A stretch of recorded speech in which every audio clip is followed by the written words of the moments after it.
Hello, everyone. Welcome back to the Footy Fans podcast, episode 16. Coming at you from another COVID / health restriction format. Just taking precautions once again, during the whole holiday season. Getting together with family, with friends. It could be kind of iffy, so we're just doing this one remotely. But you get to see our faces again. So hopefully you like it. If you don't, go fuck yourself. Drop a comment. Drop a comment if you like it or not. Hit that smash that like button. Hit that smash. Hit the subscribe and bell for notification. I think that's what they say. All that jazz. Yeah. Footy Fans podcast once again. Holidays just passed. First and foremost, guys, happy holidays. Merry Christmas, Happy New Year, all that. Merry Christmas, Happy Holidays. Merry Christmas. Was Santa good to you boys this year? Santa was extra good to us this year. Got to have my nephew experience his first conscious Christmas, because the last time he was 2 months old, so he was a year, and so he was walking around, enjoying all his gifts. And then just ate a lot of food. Italian style was good. Oh yeah, mine was the same as Santo's. You would think so, eh? As you would think. No, same here in the Oreo household. My daughter was she turned 2 in April, as you guys know, so this is her first actual conscious, coherent Christmas. Yep. So she was jacked up. Oh yeah. Santa was very, very. Very nice to her. Yeah, he spoiled her today, or he spoiled her on Christmas for sure. It's been a while since we've talked. About 2 or 3 weeks. We took a little hiatus during the holidays. We let all the games go on and progress, and now is our time to talk about them. So, I think in this pod, being the new year coming in 2022, we're going to do a bit of a recap of 2021 season with, top 4, top 5, top 6 teams in mind. So we'll kind of break down, what each team has accomplished from January of 2021 up until today. What is it? Today's January, 3rd? Second? Yep. Yeah. I know. See, I'm already gone on the dates. January 2nd. So, we'll break down, the Chelsea winning Champions League, City obviously prevailing last season in the EPL, and also kind of how the 2022 season has already unfolded. So that being said, Man City versus Arsenal yesterday, it had all the tellings of just a classic match, and I think that's kind of what we got. Yeah. It was high intensity from the start. I think it was one of the, even though the result didn't turn in Arsenal's favor, I think it was one of their better performances that they put out this season so far. They've had some tight games. They've had some close ones against Man United. I remember they lost 3-2 in a thrilling match earlier in the season. But their performance against City kind of exploited Man City a little bit at the back. I know Nathan Ake was starting instead of John Stones or even another defender they could put in place. But I just think that the way that Arsenal came out, even with Arteta being off on COVID precaution, they were still able to perform pretty well. Yeah.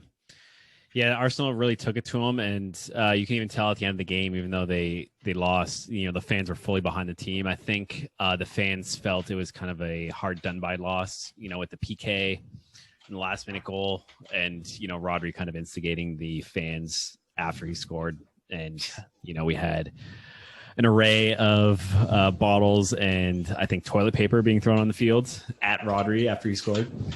So it was a super exciting game. Great way to start off 2022. But yeah, Arsenal, I think, deserved to win in the end. And they unfortunately had to be the brunt of City just finding another way to win. Yeah. Honestly, I think that was probably Arsenal's, at least top 5 for sure, best performances this year. Oh, top 5. Lost. Yeah, I guarantee top 5. Yeah, if not the best. So I think they're going to take a lot of positives from that. It's actually surprising. It might be they could take more positives out of that than some of the games they won against Norwich or what have you. Say hey, we went against City, who have been steamrolling a bunch of people, and we were for sure in the first half the better team, maybe throughout the whole 90 minutes. So that's really going to give them a confidence boost. If they can continue that for the whole season, I think they're really going to make a push for the top 4. I know there's a few teams now. I know Man U's getting some traction. Tottenham's has a few games in hand. They could creep in there. Mm-hmm. But it's going to be tight, and I think Arsenal's right in the mix now. Yeah, like with COVID going on right now too, and like how some of the games are being postponed, some are being delayed and all that. I feel like it's kind of being unfair to some teams. I mean, I feel like what we're doing here in North America, especially with hockey, is that we're just shutting the season down basically for a certain period of time so that all teams can kind of either get their COVID cases out of the way or just recover or just try and prevent it even more from happening. In the EPL, it's like you got these two teams here that aren't going to play, but then 40 kilometers down the road, these two teams are going to go play. Yeah. And teams are missing games here and there. So like you said, you got teams like United that are 4 points behind Arsenal right now, but they have 2 games in hand. Yeah. So it's like they play those games, they win. I'm not exactly sure who they're going to play, but they make those 2 games up. They're 2 points ahead now. It's true. And they're sitting in that 4th place spot. So it's kind of weird how the last few weeks have kind of played out. And I know some managers are even like protesting. They're kind of saying like, we want our game to be canceled because we're having 3 guys that are out. And the FA, for whatever reason, are just kind of pushing to the side and saying, no, you guys can still play. So I don't know what the exact regulations are. It's not very clear cut, I don't think. But even like it was last week, Thomas Tuchel was saying for Chelsea, like, we want our game postponed. And they're like, no, you guys got to play. Yeah. It was a game against Brighton, actually. And they're just like, no, you guys got to play. And they're like, well, we have 3 guys in COVID protocol. Like, why do you mean we have to play? Like, last game was canceled. Like, what do you mean? Yeah, it's very, very gray for sure. Yeah. You have, the top teams. It was surprising because even this weekend, there were, I think, several teams where they were just short benched. They brought up some people, but they still couldn't even fill up a bench for their team, which is something you never hear of in the EPL, man. right? Call me up, and I'll fly to England right now. I'll fly to London. Like, call up Andrea Oreo, fill in I'll sit on that bench all you want, man. Just sign me up for one game. Just to say I made it, It's interesting because even the game City and Arsenal, there were so many kind of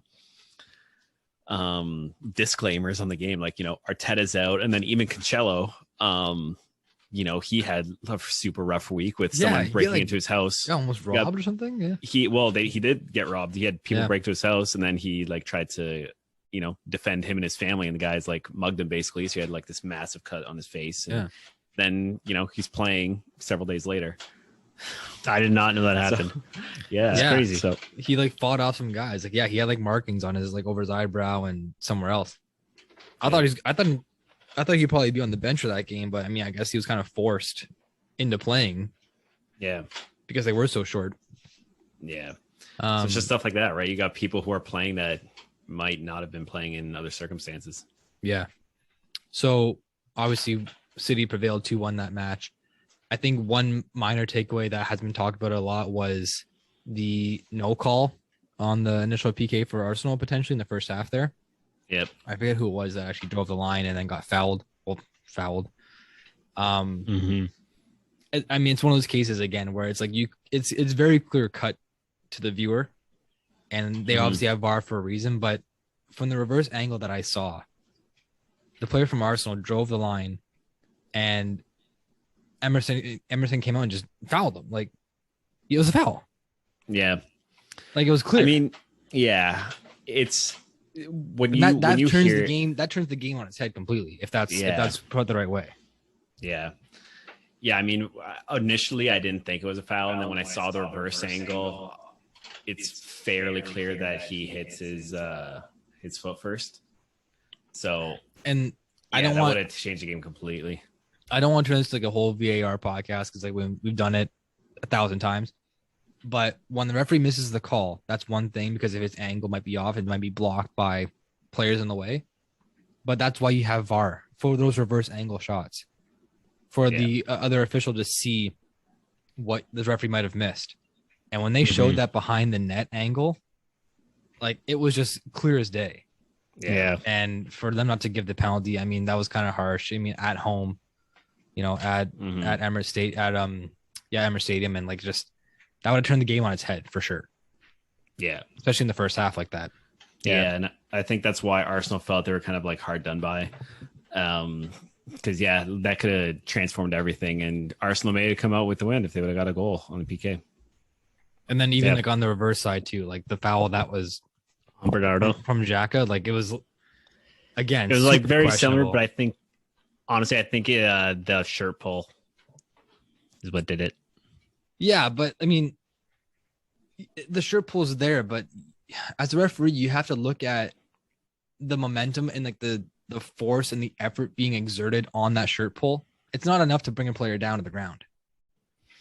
Yeah, and I think Like- that's where like he was kind of looking for it, but there was enough in it where because I think it was like.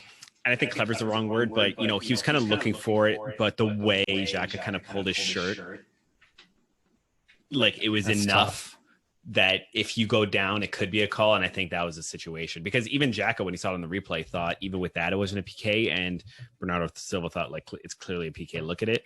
I would probably say it's a PK. Because you know, if you're flat-footed and you pull a guy's shirt, you're asking for trouble if you're doing that in the box. So Yeah. I think Xhaka could have just like defended better, and he just got turned inside out. And I don't know why he tried to pull Bernardo Silva's shirt, to be honest. But paid the consequences, unfortunately. I think one of the funniest things though about that was they showed the referee like right away after the foul took place, and he just right away like threw his hand up like get up. Mm-hmm. Like he was so like, this is my decision. Like you didn't get fouled. Get off the field. Get up. Get up. They go to VAR and he's just like, oh, Yep. penalty. Like, Yep. I mean, it's tough. It's a tough gig for the referees. We said it before. I do like the enthusiasm of him like thinking he made the right call in the field, Mm-hmm. because more times than not, I feel like we see the referee being kind of like weary about his call. Because he has like VAR in his back pocket, right? Like even if I make a mistake here, like they can still double check it. So they kind of like are a little more lenient on the call because they Mhm. know, oh, if I make a mistake here, it'll get checked. That's not a big deal. But whoever it was yesterday, I forget the referee exactly, but he made it like his mission to be like, nah, man, get up. Like that's not a foul. Like I love how he just Yeah. owned it. And Yeah. then they do the VAR check and he's just like, oh shit. Well, it's interesting now because even when you know they're reviewing the play and then it gets called over to the box, right? All the fans know where it's going to get turned over because there's no reason you're going to get called over if there's not a good chance it's going to get turned over. Yeah. And then it was, and that was a big turning point, obviously.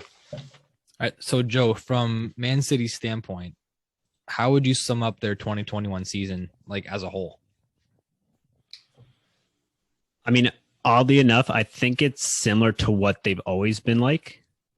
You know, I think the last couple of seasons, it seems like it's been close between them and the other front runners. And then at some point in the season, they're just more consistent and they start pulling away. I think that happened last year. I think it happened the year before that.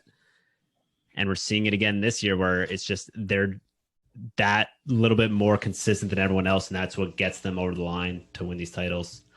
So other than the Champions League loss, I would say it's been, you know, more of the same, which is just them being in first. But do you think it's consistency based upon player performance, or do you think it's by team structure? Do you think it's by how Pep works them? Do you think it's like as a whole? Like, do you think it's Man City as a whole, or do you think they just have standout players that can just push them to the next level? Well, I think Roy Keane mentioned this. I think it's both. They have these world-class players, but they have a manager that can manage that kind of talent in a way to get the best out of them, which is, you know, it's hard on its own. So I really think it's just a combination of world-class players and obviously the best manager of the world, I think. So I think that's what I would say. So, like, would you count their season as a success? Like their calendar year? It's tough because I Pep know. would probably I not know. think so. He would say, no, I have to win Champions League. Yeah, that's like the one thing that's kind of like hanging over their heads, right? With in the city brass. Yeah. Yeah. At most club standards, it would be a success, but I feel like Pep, similar with Bayern, he's not going to feel like it's successful until he wins Champions League. And Now, what, do you think go ahead. Man City consider it successful if they lose the EPL but win Champions League more so than the other way around? Honestly, I think so. Yeah. I would think if they like, hey, we won Champions League, that's, you know, what we want. I think he would take that, to be honest. Well, Yeah. now I mean, he came here to win Champions League, so I think he would obviously take it. But in all honesty, I think it's harder to win the EPL, especially year after year. You're finishing top of the league in a league of 20, tournament, anything can happen. Obviously, you're playing against the best teams, but always in a tournament, any team can win. Where the EPL, you're not just going to win by a fluke or, having a lucky game, having a fortune go for you in the finals. You're going to win because you're the best team in the league, right? Yeah, like the Champions League title is obviously the most elusive thing that they're chasing. And with Pep winning before, he knows the pedigree, he knows like what it takes to win and to get to that level. And like City's been so close, obviously. Like not just the season against like the previous season against Chelsea in the final, but I mean even other seasons like, they've been to semifinals and they've been quarterfinals and they like just missed out by one goal in aggregate or extra time goal or something. So they've had a lot of heartbreak. And I think, I mean, I would still count this season as a success because they were able to deal with the struggle of all of last year with COVID and like the different protocols and all that taking place. And they just kind of showed their class. Heading into the Champions League final against Chelsea, they were the favorite and it just took one goal for them to lose the title or for them to lose the final. So, I mean, that could have gone either way. That could have been 50-50 game. So, I mean, we could have talked about them having the treble this year and like being just an outstanding like all-time team. But I think now going forward, that's going to be like their main objective. Yeah, they're 10 points ahead right now, basically, in the title. So they're not going to take, any time off. They're not going to try and downplay the season at all and just focus on Champions League. But now they kind of have that cushion a little bit. Where before, if they were worried about, guys missing games because they have Champions League coming up, they got to rest a little bit. Now they can rest during the Premier League and be fit for Champions League. Yeah. No, they can rest players like Mahrez and Sterling, whoever they want, De Bruyne especially. They can rest him in a game against Watford because now they have Champions League. Yeah. As opposed to the opposite, focusing more on the title. Yeah, and I think that's what was pretty impressive last year where, they started off the new year terribly, in a terrible position. And they managed to claw back and win the league by a mile and then also come and get to the finals of Champions League. So I thought that was really impressive by them, being able to do both, go the distance in both, because that takes a lot of work to be that far behind and then come back and win the EPL, right? So this year it's going to be interesting to see how they perform with having this much of a cushion, because I don't think any team's lost with this amount of points ahead with everything. I mean, for a selfish standpoint, I kind of hope it does happen this year. Yeah, this is obviously hard.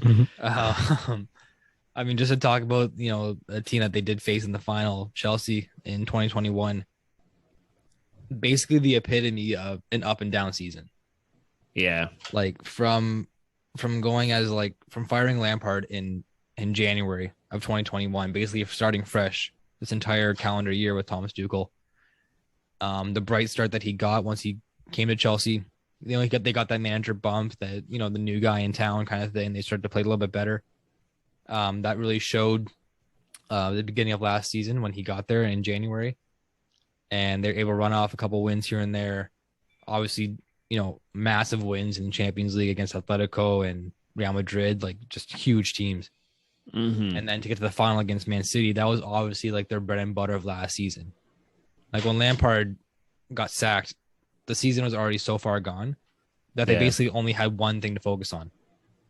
Yeah, they were out of the FA Cup, the Carabao Cup. That had nothing to do with them anymore. They were so far out of the Premier League title that all they basically had was Champions League. So they put everything that they had in the Champions League. Clearly, it paid off. I mean, as a whole, I would probably count 2021 as a success from a Chelsea standpoint, because it has been a couple of years since we had any trophies for the team. And then winning, obviously, the Champions League title and the Super Cup title or whatever it's called, or some other made up tournament. Coming away with those two, those two trophies on the team bus, coming home with those are huge. Yeah. And then obviously the bright start to this season, they were first place for their first 2 months of the year. Yeah. Right? Yeah. And then on But now you think they're out of it now? I mean, the last month or so has been a really rough run of form. And injuries.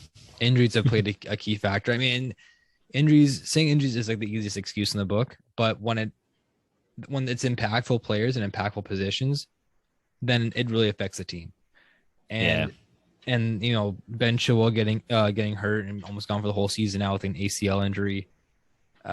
Reece James being out, Lukaku, Werner, like your goal scorers, your guys that you look to score. That's a tough break to get. Yeah. It's basically Lukaku, and then like your backup to Lukaku got hurt. So they're just gone for number 9. So they obviously had to change formations around a little bit, and clearly it worked out in some cases. I mean, they rattled up a 7-0 win against Norwich, was like crazy. Yeah. But then they had 4 out of the last 5 games they've drawn. Yeah. Against teams like Watford and Brighton. So like it's been an up and down season, especially the last couple of weeks or so. I mean, is it 10 points, 11 points? It's 10 right now. Yeah, I mean, a 10-point gap in the middle or in the beginning of January with only, you know, 4 or 5 months left, plus Champions League games where it's gonna hurt you a little bit on the fitness side. I don't see Man City faltering. Yeah, it's tough. Like it's tough to maybe they could drop 1 game, but then that's what 9. That's 7 points. Mm-hmm. Like from a 1 game swing. Chelsea wins a game, City loses a game. 7 points still a gap. Yeah, that's not going to happen 4 more times in the season. Yeah, and that's assuming Chelsea doesn't drop anymore, right? Exactly. Yeah, and I mean, look at the table. I think Chelsea has 7 draws this year. Mm-hmm. That's crazy. Yeah. Like you turn 4 of those around. Quick math. I don't know. It's 8 points. Like, you know, it's 8 more points to close the gap to 2 points against City. Like it's a tale of, you know, some unlucky breaks. It's a tale of some poor defending, which Chelsea's kind of prided themselves on the last year under Tuchel. It's been like their biggest, you know, strong suit, and giving up late goals. It's happened time and time again. There's been many times where Chelsea takes the lead, and you think that they're, you know, in a comfortable position. They kind of get complacent. They don't push anymore. They don't get any more attacking. They kind of sit back and defend, going back to like what Mourinho used to do 10 years ago. Yeah, which is crazy in this day and age of the game. But it comes to bite them in the ass, and it costs them. Like a game against Brighton, a game against Watford, a game against who else is another one? I mean, the game against Leeds where they won in the 90th minute, that was still like a super tight game. Yeah. That they almost blew in the last, you know, 10 minutes of the game, and they got lucky with another PK. So Everton, that's the draw against Everton. Yeah. Where do you think it's next for the whole Lukaku saga? I mean, he kind of shot himself in the foot a little bit with those comments. Well, yeah, I mean, Tuchel can't not, you know, keep him out of the side, because if Lukaku says that and then he keeps him in the side, then it's like, you know, he loses respect for Tuchel, right? Yeah, Tuchel had to kind of step up a little bit and like show who's boss. If you guys don't know, Romelu Lukaku had an interview with Sky Italia. I think it actually took place a couple of weeks ago, and it just came out now, which is kind of fitting timing. Yeah. But he was saying how he's basically missing his time at Inter. He made a comment talking about Lautaro Martinez, his teammate at Inter, saying how this is all what's the word? This is speculation. All speculation. No, what's the word? Well, I'm talking, but it's not the real words. Paraphrasing. I'm paraphrasing. But this conversation between Lukaku and Martinez, saying how when Lukaku signed with Chelsea, Martinez said, "Oh, like, should I try and come with you?" And Lukaku basically said, "Oh, don't worry, I'll be back," saying that he'll be back at Inter. He mentioned that in the interview. He was saying he was kind of disgruntled and he wasn't playing the system he was promised to by Tuchel when he said, "You're going to come to the team." So, I mean, these are all things that behind closed doors between the manager and the player should be kind of kept behind closed doors and not put out there in the media. So I think on him, that's kind of not poor business, but like poor sportsmanship on behalf of like Chelsea and who you represent. Well, because if he didn't come out and say that, I'm assuming Tuchel probably would have played him today. You would think so. but he can't. Like one of the biggest games of the season, but you can't. No, I'm proud of what Tuchel did because he has to step up and show like kind of who's boss and who's in charge of the team. Yeah. I mean, you can't have a player talking poor about the team, about the manager, and especially the player guys high profile as Lukaku is. If it was like some youth academy player or something, they would kind of get brushed under the rug. But this is your $100 million man, and he's coming out saying how he's not satisfied with how the team's playing, and he's basically taking shots at the club. And I guess I'm proud of what Tuchel did by kind of standing his ground and saying, okay, you talk about this. I'm sure he said he talked to Lukaku a couple of times, like sat him down and had like a one-on-one. But for him to, put his foot down and say, okay, this is how I'm going to like, quote, punish you by not playing you in one of the biggest games of the season. And Chelsea almost squeaking out a win in a very sketchy game. Yeah. It kind of shows like, okay, like we might not need you. Like we do need you. We would love to have you, but like we can still play without you if this is your mentality. Yeah. Which scares the hell out of me because if they sell Lukaku, it's a huge loss. Yeah. Both in another more bad business. It's loss in the finances and it's a loss in just player talent overall for the team. Yeah. So that kind of scares me a little bit, but I'm sure, cooler heads will prevail. That whole cliche stuff. They'll talk about it in team meetings. Maybe Lukaku will get talked to by sports psychologist or something. I don't know, like get some media training and just be like, don't be talking about the team like that because this is the team. Like you can't speak poorly with the team that you're playing for. Yeah. Yeah, I agree. I mean, I think it was the right move and, we'll see. I mean, I know we talked a little bit before where, Lukaku ending up at Man City, filling in that number 9 gap. Obviously don't know if that'll happen, but we'll see come January what craziness happens. Well, we're in January, so whatever happens by the end of this month. Yeah, for sure. Yeah, kind of related to that, the contrast between Liverpool and City kind of really showed over the last year because with City, Joe was talking about how with the depth of their team and the quality that they have where they're really consistent and they can get those results. Obviously with Liverpool winning Champions League and then winning the EPL in recent history, then just really, I wouldn't call it collapse, but just really doing poorly after they had their injury struggles at the end of last year. And it just goes to show that they're a few injuries away from not being able to compete. And I think it's good for them where Mo Salah, he really stepped up, especially in the last several months. A lot of people are calling him just kind of a one season wonder. He had his breakout season with Liverpool and then just kind of was in the team. He was performing well, but he wasn't playing at the level I think a lot of people were expecting him to. And just this year, he kind of put all those questions to rest with just how he's been performing lately. Because he's honestly just Ballon d'Or material with how he's been performing, right? Just the goals he scored against City, and just even today, his goal, we were talking about it, where it just fell off my seat with the jockey on Alonso and then just putting it near post on Mendy. Like in such quick concession too, right? He brings it down and his third touch is beating Alonso and then he just puts it near post on Mendy. Like that's probably one of the hardest things you can do in one of those situations. You have no room to work with, right? Yeah. So go ahead. And I was going to say, Mendy being the world-class goalkeeper that he is, just, Mo Salah just made it look easy against, he froze him. One of the best teams and best goalies. I mean, Marcos Alonso was not really known for his defensive abilities. I felt like Marcos Alonso watching that play because I literally I was watching the game, super engaged, obviously. Yep. Watching the game, Salah did that, and I literally was like on the couch and I did this. Like I stopped, like I moved with Salah, and then I stopped in my seat, and then watched the goal go in. And I literally almost fell off the couch. I texted you guys that. I'm like, I literally almost fell. I was like, oh, like what just happened? Yeah. Like that head fake was just like so subtle. Which is that's what he does. Like he's not. I mean, the age old thing about like Ronaldo or Messi, like who's better, who's like the greater player. they're so different in what they do.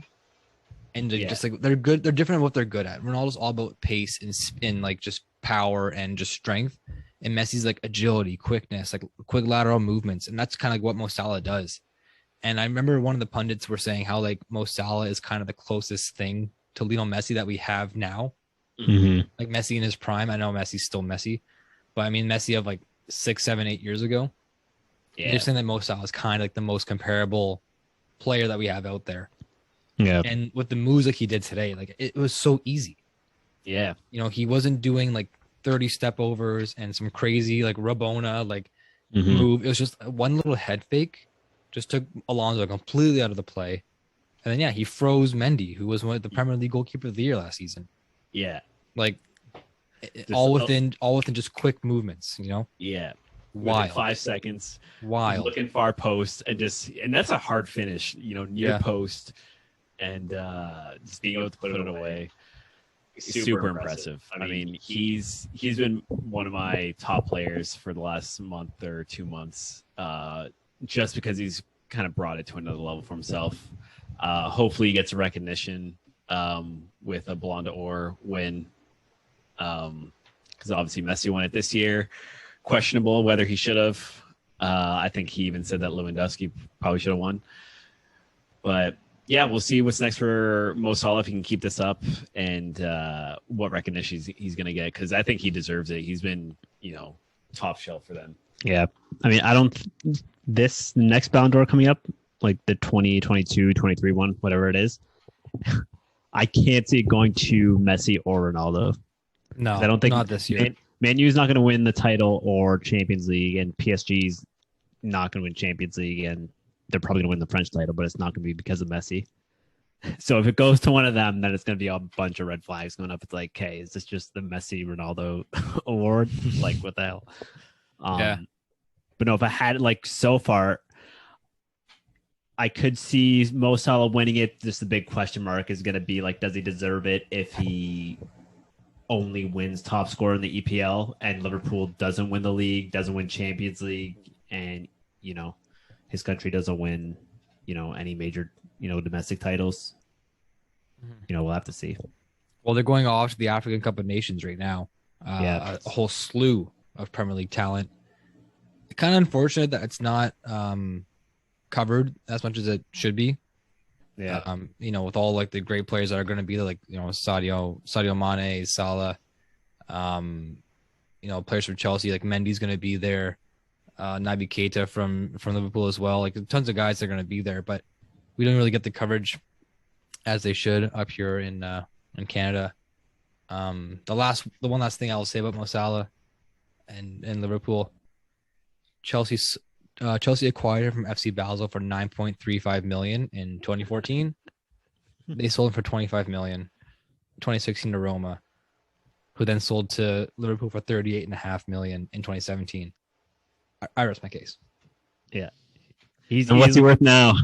What is $400 billion? No, his current transfer market worth is, I don't know, 110 million.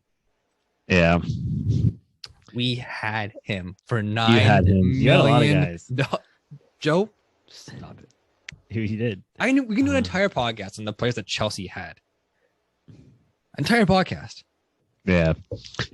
Yeah, we basically do starting 11.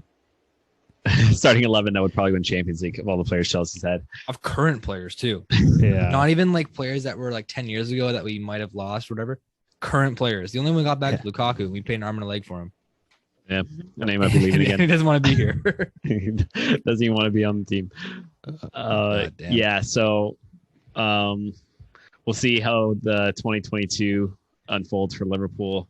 I think they're also out of it, bearing a disaster from Man City, which I don't think is going to happen. So obviously I think they, obviously they're going to try to do their best in the EPL, but I think they might start putting a lot of focus on Champions League, making that the primary goal for the year. Because I think Klopp might have too much respect for Pep. Where, I think you wouldn't be a manager at the top level if you don't think you can always win. But Right. I think they are going to just reshuffle their priorities realistically to try and give them the best chance to have a successful season and win some silverware. It's unfortunate that, I mean, it's hard to say because we were so blessed with how the season kind of panned out in the first 4 months and how competitive it was. And every day we were saying how, oh man, like the separation from first to fifth is only like 4 points or something. Now you're seeing the disconnect. And I know Joe is a big proponent about saying like wait till Christmas break, wait till December, wait till injuries kind of come into play. And that's starting to happen and unfold a little bit. And I mean, excellence kind of prevails, right, with Man City and how they've always kind of played. And their depth is huge. Yeah. Like And that's the thing. Like they have so many players that are 1A, 1B, as opposed to other teams where it's like, we need our number 9 today. We need our number 10. We need Salah. We need Pulisic. We need Mount, you know. And then like Man City is just like next man up. Yeah. And they win. Yeah. And Pep's kind of talked about it in the past too, right? Where, you know, he came from Spain to play in the EPL and he wasn't a fan of how packed the EPL gets in December because you're playing 7-8 games in 1 month, you know, and it takes a toll on, you know, your players, and it really shapes, you know, where you're going to sit for the remainder of the season. Cause it's a lot of points to gain or to drop if you have a really bad month. Right. The fact that Man City just got through it with winning every single game, squeaking through some, but it just goes to show where when you have like a 1A, 1B scenario, it really puts you at an advantage against teams that, you know, you're just trying to fill spots or you have players missing from COVID, and then it's just out of your control to try and get results. Yeah, for sure. I mean, players are one thing, managers are another thing. Missing from COVID. Jurgen Klopp today was missing from the Liverpool game, and then yesterday with Arsenal and Man City, Arteta also missing the game against City.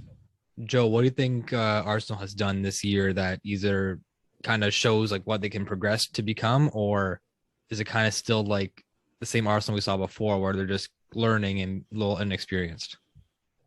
I wouldn't say they're inexperienced, but I think we're starting to see what the long-term plan is, you know, and to be honest, I'm actually surprised it's coming to fruition this quickly. I think it goes to show how good of a job Arteta's doing. So to be honest, I could see them being a really solid top 4 team, you know, in the next few years. So I know they had a rocky start, but you know, Arteta is starting to prove himself. So rocky start to say the least. About to get relegated. We had relegation battle on our mind for the first 5 weeks. First 3 weeks of the podcast, when's Arteta getting fired and is Arsenal going to get relegated? I mean, good thing they stuck with him though, because now you know they're in a really good spot. I think, you know, as long as he continues this, I know managers in the EPL are very short-lived. So if he can keep this up, you know, hopefully finish top 4 this year, and then next year show that it wasn't like a one-season fluke. Yeah. I think it'll go to show that, hey, there's actually a plan and not just, you know, smoke and mirrors. But we'll have to see. We won't really know till, I would say, next year about what's going on at Arsenal. It's going to be tough to say. Yeah, like when it comes to teams and like historically and longevity with managers, the 1A and 1B have always been United and Arsenal. Yeah. So look at what Ferguson's done since the 90s, and then his comparable was obviously Arsene Wenger with Arsenal. So like when Fergie left back in 2013, 2014, Wenger was still sticking around.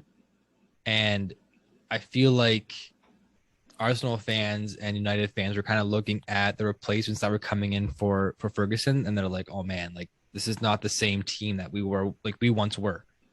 And I think Arsenal fans were so disgruntled with what Wenger was continuing to do with the team, and they wanted him out so bad. They were obviously chanting like Wenger out, putting the signs out. They were like renting airplanes and flying over the stadium saying Wenger out. Yeah. But I don't think they were still prepared for what was going to come in, because they didn't know. I mean, Arteta wasn't like the first man on the job. I don't think like he wasn't the first like guy that they thought of bringing in, but he's kind of the one that just slid into the spot. I mean, he was obviously with Pep and Man City, So he kind of learned under him and like, had the tutelage of Pep for a couple of seasons to kind of like get a grasp of how to manage a club. But I don't think I think Arsenal fans like are still Arsenal fans and they just want results like now. Yeah. Which is hilarious. And I don't know if it's like kudos to them or kudos to the guys in charge for keeping Arteta as long as they have, because we said it before. When you go from having, like the career that Wenger had with Arsenal, or again related to back to United, the career that Ferguson had with United, like you're literally coming from like the greatest you've ever had to like the next person. So like you can't compare the two. No. Arsenal fans still wanted to. Yeah, exactly. And and credit to Wenger for still being around as long as he did, but at the same time, he didn't win anything from like 2004 basically and on. Yeah. Arsenal they haven't won the EPL title in almost 15, 20 years, whatever it is now. So he was still winning FA Cups and being competitive and all that, but Arsenal still wants titles. They want EPL titles. And when Arteta came into the fold a couple seasons ago, the results weren't there. It wasn't what they wanted exactly. But like you said, he's had a plan. He's had a structure. He's had some, something in mind of like, okay, this is our 2 to 3 year plan. We're going to bring in youth. We're going to mix the players up here and there. And like, we're seeing it now with like, Saka and Smith Rowe and like, these players. They're coming into their shoes. They're starting to play a lot better. Yeah. And so I give credit for, the brass at Arsenal to like keep Arteta there. I give credit to the fans for actually being supportive now and being like fully behind the manager, because that's huge, right? Like if you're a club that has like a lame duck manager and like he's gonna get sacked in the season, like it's like, why are you even there? Yeah. But they're actually rallying behind Arteta, and in the last 5 games, they got 4 wins out of 5. Obviously, the loss against City was heartbreaking with the way they played, but they kind of showed that they can still hang with the big boys. And City had I'll give credit to Arsenal when it's due, but City also had a down game. Like, they didn't play good. No, it was not nearly as close as they can play like any top performance. Yeah, like I think all 3 of us agree that City probably should have lost that game. Yeah. Maybe not. I would maybe like 60-40, like loss or draw ratio. Like Arsenal definitely played good enough to get a draw, and they played for sure good enough to get a win. Yeah. So I think credit to Arsenal they set the pace in the first half. Yeah. And I think City was maybe surprised, which maybe led to them not being able to get a foothold on the game. So, credit to them for, just coming out and going, like you said, toe-to-toe with the big boys. And, I think they've gave City a challenge that they haven't had all season, being on the back foot for that long. So, good things happening there for sure for Arsenal. So we've said before in the pod that they kind of need some strength in the midfield, a leader to the team. Do we still think that's like what that's like the missing link for Arsenal? It's kind of like what they still need to be able to excel to the next level. Yeah, I think they need someone who's won an EPL title before on their team. That's a good point. And to captain the team, maybe. Yeah. I don't even know if they have anyone on the team that has won one. I don't think so. Or anyone on the coaching staff. No. I think Lacazette might have won with like Lyon or something. Yeah. Aubameyang with Dortmund. He's been close. I don't know if he actually won. Mm-hmm. But other than that, they're all kids. kind of going to that point though, because right now you have Xhaka captaining the team a lot of times, especially with Aubameyang kind of not in it right now. Yeah. I think really having a solid leader on the team is going to make a big difference for Arsenal. Because you have, Xhaka's the one that gave away the PK with the shirt pull. We talked about how it might have been soft, but you have a defender like Thiago Silva or Sergio Ramos or any of those guys. You're not going to have tackles like that happen in the box and give away PKs like that. Usually, obviously it happens, but I think that's a key that Arsenal's missing right now is just having that leadership on the field. Yeah. And I think that'll go a long way for them. They've kind of like built their core. Like having Ramsdale and net is like huge. Like that's your goal for the future forever. Yeah, that's massive for them. Having Saka and Smith Rowe as like your anchors in the midfield, in the middle, and on the wing, that's your future, right? You can kind of bring in a world class striker. I know Lacazette and Aubameyang are aging. You can maybe bring somebody in who's got a little more, pep to them. I mean, Martinelli's another player who's done really well for them. He kind of plays on the wing or as a striker. Yeah, he kind of fluctuates between the two positions. But again, like another young kid, he's like 20 years old. So right there, you got like Ramsdale and net. Colin Tierney on the wing as a wing back has like really proven himself this season. The back line you can kind of mix up here and there a little bit, but other than that, you got 4 or 5 players in their early 20s. Yeah, that if they, adapt the Arsenal way and they don't want massive contracts that Arsenal can't afford, which I'm sure they can afford. They got money. But if they, don't demand to leave the club, you got 5 players there for the next 10 seasons. Yeah. That's like your core. And they're only going to get better. I mean, they're performing as well as they are now at a super youthful age with more seasons under their belt and more, players that can come in that can teach them a little bit, like teach them the ropes. You could see Emile Smith-Rowe being the Arsenal captain in 5 seasons. Yeah. You could see Ramsdale being the captain from the back line. These could be like their core guys for the next 10 years. So if you can build around these guys, I think Arsenal's got a pretty bright future ahead of them. Obviously, the slow start to this season has kind of set them back this year, but they never had Premier League title expectations on their minds.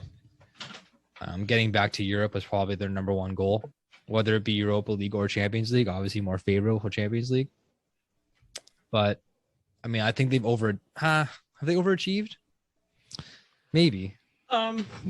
Maybe. I don't know. Actually, it's a good point. I would say maybe a little bit right now. I don't think anyone really expected them to be at this point at Christmas with the start that they had. Right. Even heading into the season though, I didn't expect them to be as high as they are. Like heading into the year, I didn't think they were gonna be top 4. Yeah, that's true. Maybe I would have expected like maybe 6th. Right. Kind of if they finished 6th, it's like, oh, that makes sense if they got 6th. Yeah. But top 4, maybe, the first year that Arteta's really had his foothold in the team and like brought in all these players. Mm-hmm. Yeah, maybe on some level you could say, oh, they're overachieving, especially with their performances lately. It's like, oh, they're really surprising. So, yeah. I mean, good on them. I mean, like I said, their future's only going to be brighter, right? Who's that? Clark Kent, who just showed up in the bottom of the screen here. I just showed up, took my cape off. I changed my screen for a second. I see some new guy. Yeah. 2 more teams to talk about. Rounding up the top 6. Well, I mean, West Ham's there. We never talk West Ham. We love West Ham. We love David Moyes. We love what he's done with the team. Mikel Antonio, what up, my boy? But we just don't give West Ham as much love as we should. I mean, they're just like Everton when David Moyes was coaching Everton. I know. They're just there. They're just West Ham's the new Everton from 2003 or whatever it was. They won't surprise you. They won't disappoint you. They're Everton.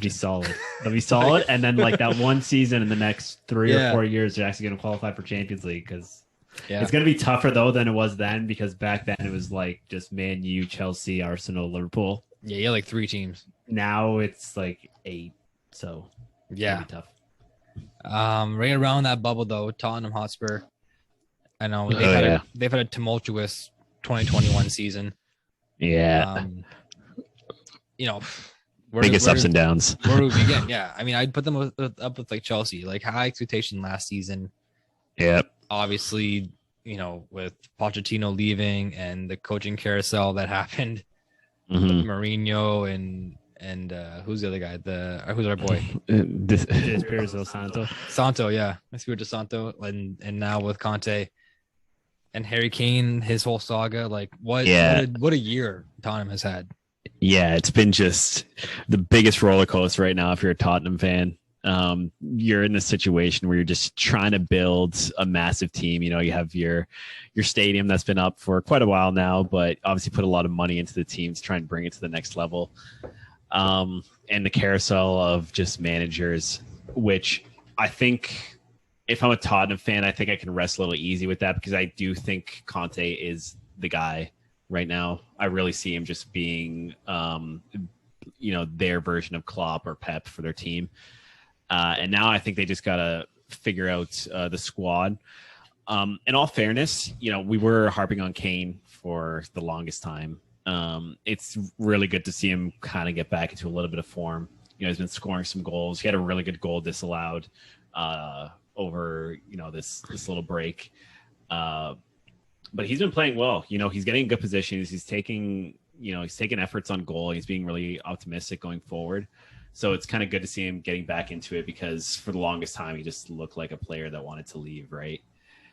But honestly, with their goal differential, they aren't scoring a whole lot. Their goals against is at 20 goals against, which isn't the worst, especially compared to Liverpool, who's just 2 behind them.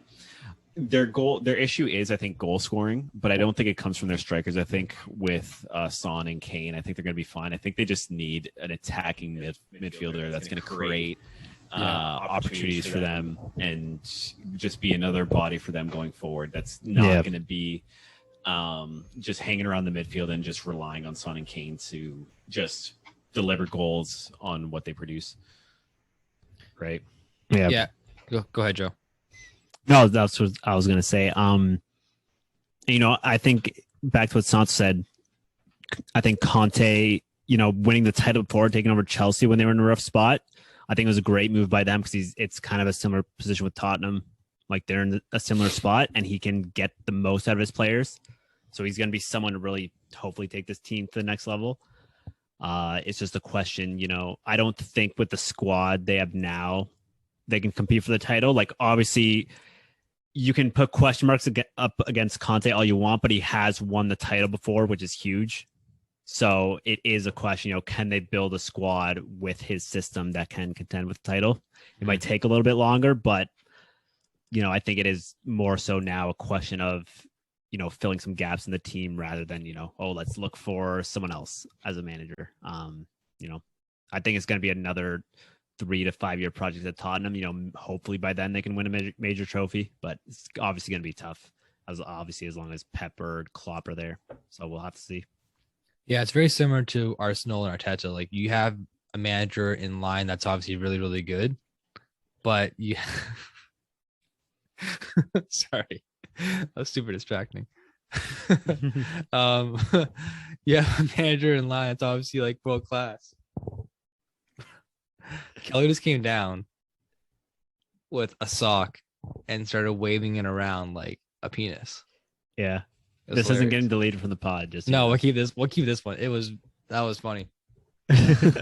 Shout out to Kel for the distraction. Super. I'll reenact it real quick. The sock, very distracting. Wow. Okay. Thanks, Kelly. Love it. With Antonio Conte at Spurs. No, it's very similar to Arsenal. That waving the sock, yeah. Wave the sock. No, similar to Arsenal. Get the YouTube guy, do hashtag Arsenal wave the sock. Sock dong. Sock dong. Anyway, no, it's very similar with Antonio Conte and Arteta, I think, where you have a manager in line who's going to have his system, and you need to have a club and a team and fan base rally around him and support him and understand it's going to take more than, just one season. Like, it's not like Conte is going to come in here. Oh, sorry. It's not like Santo, Espirito Santo is going to come in here. Call him Nuno. It's not like Nuno was going to come in and be like the savior for Tottenham, right? Yeah. He wasn't going to hop in the place and make them a contender right away. We mentioned before, he was kind of down on their depth chart even of managers that they wanted. So they just kind of got their guy now, maybe with Antonio Conte, and it's going to take some time to get the team going, to get the players that he wants. He hasn't had a transfer season yet. He's going to have half a season right now, or half a month, to get maybe players that he wants to bring in. And I think they're also a team that kind of has holes and inconsistencies, right? I mean, you can you can pick and choose any team basically in the Premier League and have at least 1 or 2 holes in the side where it says, okay, we would love to have a world-class player here, like insert name in this position. With Tottenham, I think it's a little more obvious that they do need a playmaker. Mm-hmm.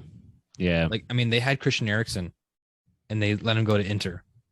Yeah. And that was a huge loss for them. Oh, massive. And I remember I was watching the All for Nothing series with Spurs when Mourinho was there, and it was during the whole saga of Eriksen going to Inter, and they tried to keep him as hard as they could. They tried to keep him. They tried to restructure a new contract. It wasn't going the way that they wanted to, but that's the kind of guy you got to pay. Like, he's a once in a lifetime player for Tottenham, and we've seen time and time again world class players be involved in the club of Tottenham, and then they go elsewhere. Yeah. Yeah, and obviously Modric, Bale. Exactly. Yeah. And, Eriksen was super influential last season with Inter winning the Scudetto in Italy. And I mean, he could have been like the player that imagine like a full season again with Eriksen, Son, and Kane up top, Lucas Moura on the wing. Like that's massive. That's deadly. And maybe they did think they had some guys like in the youth academy, like, Harry Winks or this like Skip guy. But I don't know. Maybe they thought they're kind of going to fill the void a little bit. Dele Alli was going to step up a little bit. He's kind of had a decline the last couple of seasons. But they still haven't filled that void. Yeah. And I mean, Conte's style is more defensive, so I don't even know if he's going to go out there and try and find a playmaker. Yeah. In the next couple of transfers. Yeah, I wonder if maybe that's who they're looking for with Winks and Skip and Holberg, where maybe they might try and develop into more attacking players, but it's one of those positions you're just that player. You don't really just become that player. You are that player. Yeah. So I think they have to go to the transfer market, find someone. I don't know who they're gonna get, but that's the key for them, I think. And I don't think they're going to have a lot of success in winning trophies unless they fill that void. Because I think everywhere else, I think they're solid enough. Obviously, if City's going to keep going on this run, you are going to have to get like extreme depth to your team if you want to compete with them. But that's, I think, the first spot they're going to have to look to get a playmaker in the number 10 role. And the last team to hit home on, Man United, of course. They've had a very up and down, tumultuous, however you want to call it, 2021 season. A lot of bright spots actually coming out of it, I would think. Mm-hmm. Maybe not. I mean, I don't know. They obviously didn't perform the way they wanted to. Aside like United, they want titles, they want wins. That's kind of what they expect. They finished low key finished second last season. I kind of forgot about that. Yeah, I was looking at it too, and I was like, second last season. I mean, they were off by 10 points from City. Yeah, and they still made a really good run. But still, if they were to finish this season in second, it would be like the biggest accomplishment for them. Obviously, I don't think that's going to happen. Yeah. I said bright spots, like obviously bringing in the likes of Ronaldo and Jadon Sancho. Mm-hmm. I mean, that's huge. Mm-hmm. It was it was at the cost of the manager when you look at it. But I think going forward with Rangnick at the helm, I think they're in a better place with Sancho and Ronaldo with Rangnick as they were with Sancho, Ronaldo, and with Solskjaer. Yeah. I think they got very complacent with Solskjaer. They, again, coming off a second place finish last season in the league, coming off a Europa League final, which they ended up losing. But still coming off the final, they kind of had some momentum coming into this season, and then it was just a collapse. Yeah. The first half of the year. And I think under Rangnick, it's going to be almost like a tale of two seasons, just in the performance level of the team. I mean, 4 wins out of the last 5, nothing to slouch at.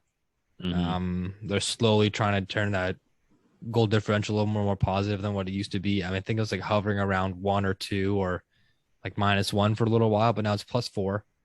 So they're trying to score more goals. They're trying to concede less, which is basically all you want with the team. But I mean, sitting at 31 points, 22 points off of first place. Like clearly, there's no way of coming back. There's no way of them guaranteeing their spot in Champions League. I mean, those top three have kind of solidified between City, Chelsea, and Liverpool.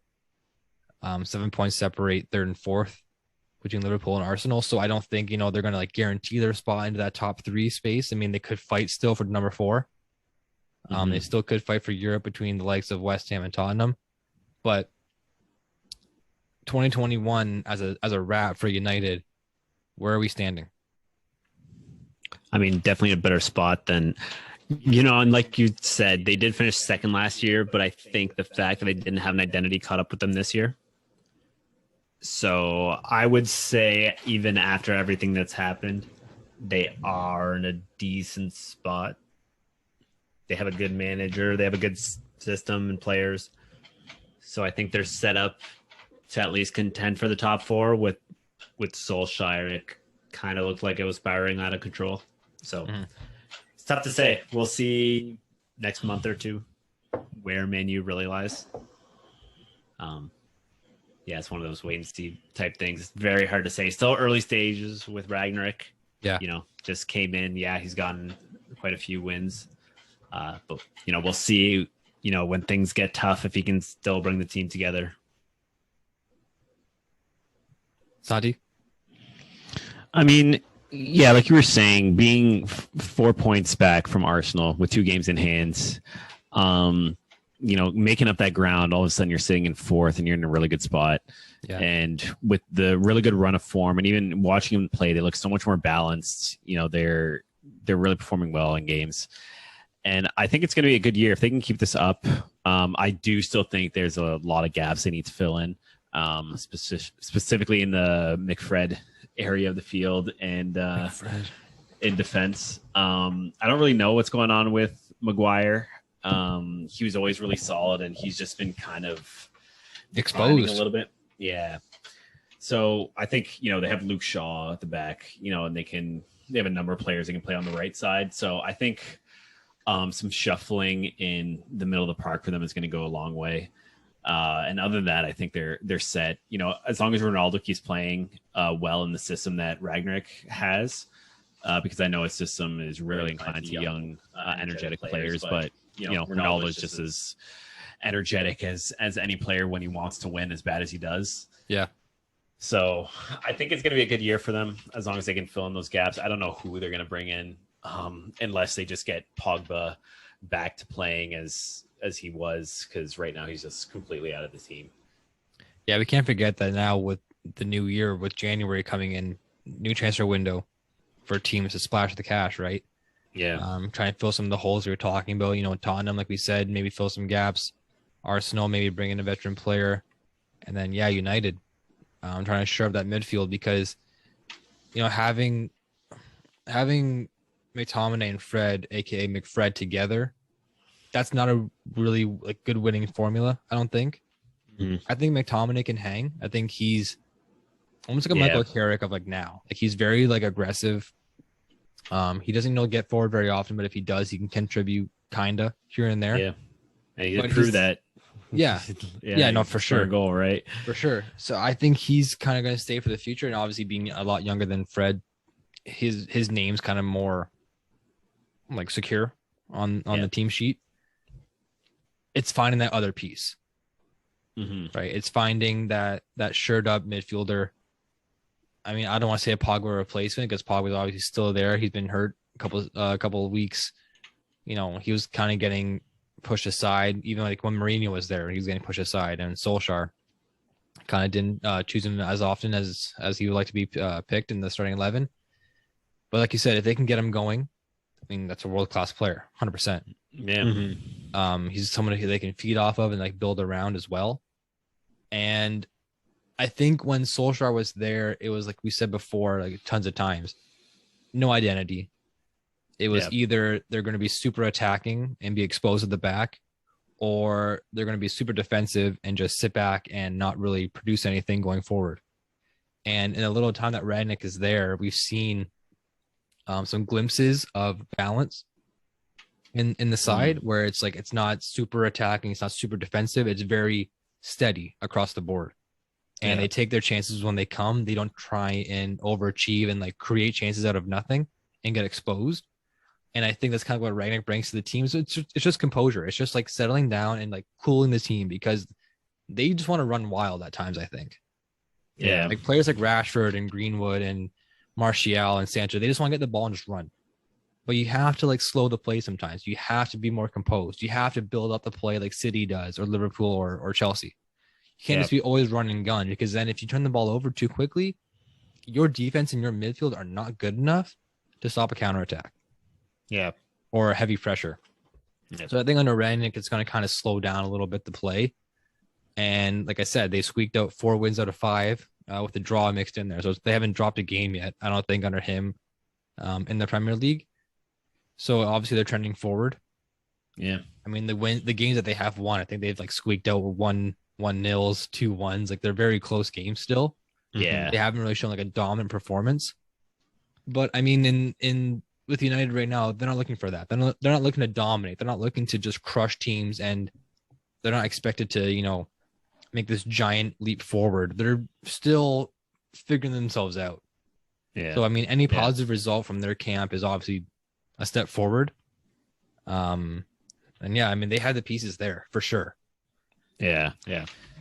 Yeah, I agree. I mean, it's funny because it feels like there's so much potential just lingering at Man U, especially with Pogba just, being out of the team with injury, but he was also being left out a lot with Mourinho, where if they can just get the best out of what they have, they would be super dangerous. It's just that's the struggle they're having right now is just getting everyone playing at their best. Hopefully Ragnick can kind of bring that out of everyone. And I think, honestly, he is probably the guy that could. But yeah, we'll see. I do honestly think if they finish in Champions League, there's going to be serious talks of just leaving Ragnick as a coach. Yeah. But of course, that's just speculation. You never know who they could bring in. I don't really see who they could with who's available. But money what talks, though, man. Money talks. Does. I mean, like the pedigree of United too, right? Like the club and like the name, that can swing a lot of people's votes. I mean, that could swing a lot of people's decisions in leaving their clubs, even if they've been there for a long time. I mean, Zidane right now is a free agent, right? Yeah. Yeah. I don't think he's going to go, though. I don't know either, but he gets slide in there. I mentioned Diego Simeone out of nowhere. I don't know where the hell that came from, but I'm like, Atletico's kind of like found their balance. They're not really doing too good, too bad. Yeah. Mix it up a little bit. Come to United. He knows how to win, right? It's true. I mean, he's got a lot of Champions League experience. He's done a lot of good things with Atletico. That would be an interesting thing. I hope that happens. Like that, I pulled that literally out of my ass. Like one day, I was just like, Simeone. Why not? Right? Why not? Yeah, big profile move to United, and he ends up being the guy. That'd be wild. I mean, going back head to head with Pep again. Whew. Ooh, that'd be good. That'd be crazy. Yeah. Let's make it happen. It'll probably be. Honestly, it'll probably be Poch to Man U and then Zidane to PSG. It's gonna happen. Yeah, I see that. Ooh, probably agree with that as most likely scenario. Yeah, I heard that from somewhere. That wasn't me. Yeah, Poch knows the game. He knows the game. Yeah, maybe. It's got potential. Yeah, even though it probably should have been Conte to United, Man U, and then Poch back to Tottenham. That would have been the play. Yeah. Yeah, but I think United dragged their feet, waited too long, and now. Well, I mean, Tottenham played their cards though, man. They did a good job. Yeah. Pulling away from United. Speaking of United, they have a match tomorrow against Wolves to round out match day 21.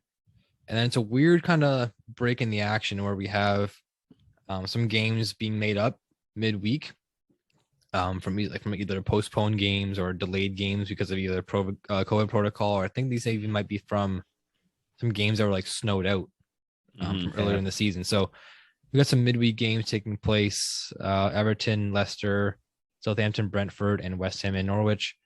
And then also mixed in there is the EFL Cup, legs 1 and 2. We have Chelsea taking on Tottenham in the semifinal, and then Arsenal taking on Liverpool in the semifinal as well. So those are going to kick off. I think that's the Carabao Cup, EFL Cup, whatever the hell it is.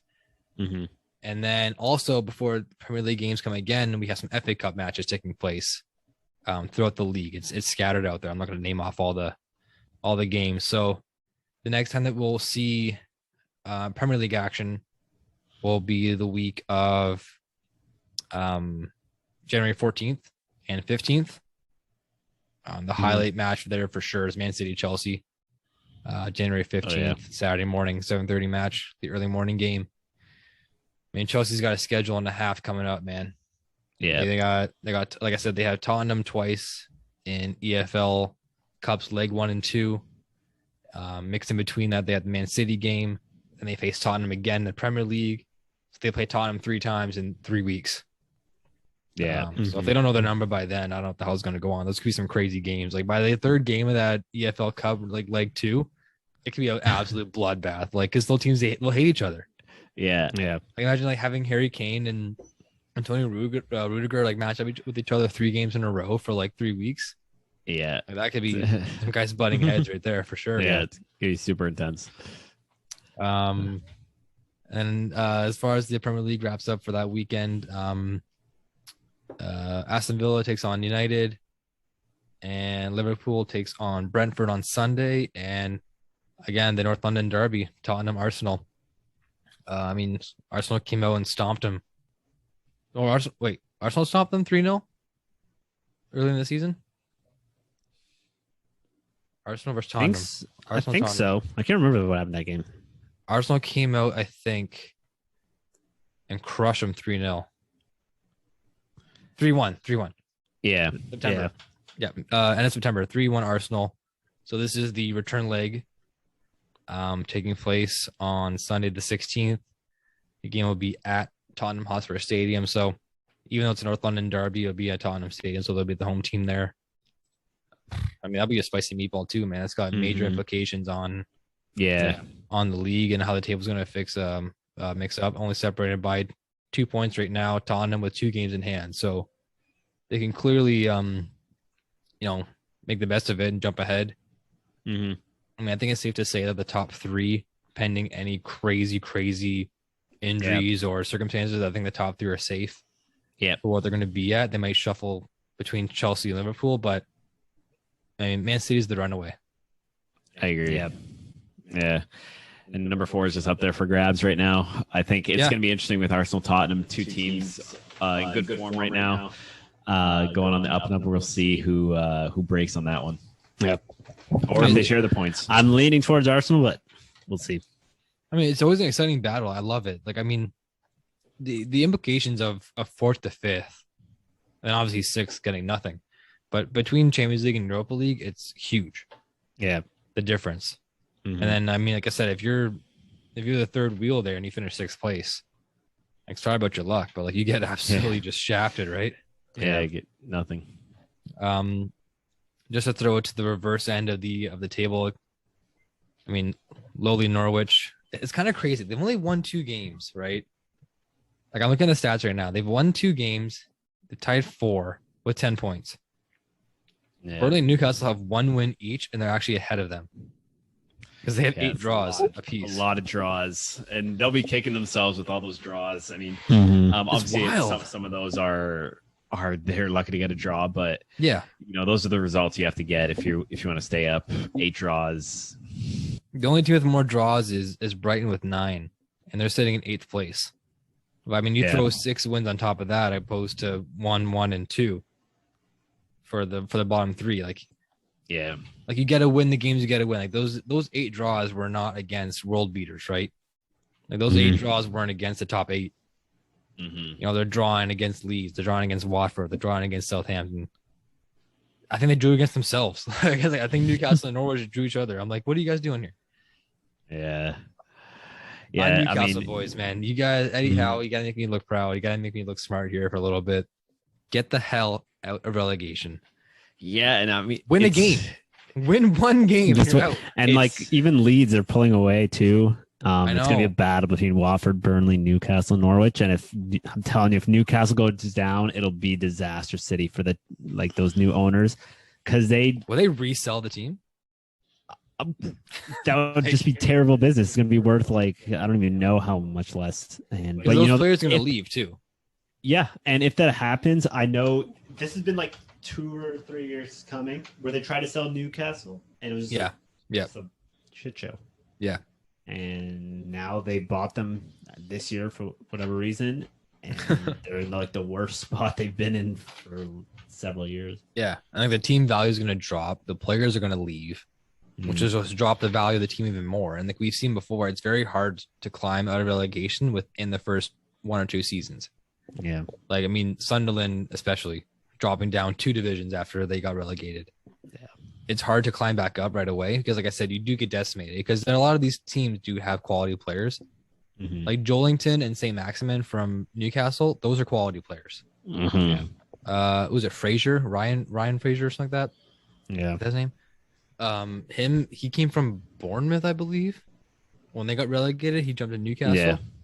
A player like him too, like quality player. Like you can easily fit in somewhere on maybe not starting 11, but he can get in with a Newcastle with a Crystal Palace or somebody. Yeah. So these guys are gonna leave. I mean, here's gonna be, they're gonna be in the League 2 for 2 seasons at least. I mean, it goes without saying, this is what's gonna happen. 2 things. They'll either get relegated, and the team will like fall apart, and then the owners will resell, and that'll be the end of Newcastle. Or they'll get relegated, come back up, and it'll be like this whole rise from the ashes Phoenix thing, and they'll buy like a bunch of. That'll be funny. Yeah. Hell yeah. I'm rooting for him, man. I mean, I really hope they stay up. I want to see I do too. just another massive club with all that money, just seeing what type of team they can build and just be another team hanging out in the top half of the table and competing for Europe. Yep. Because that'll make it more exciting. And right now, obviously, they don't have the team to do it. They're going to have to rebuild, but that's going to be just a massive mountain to climb if they don't stay up. Yeah.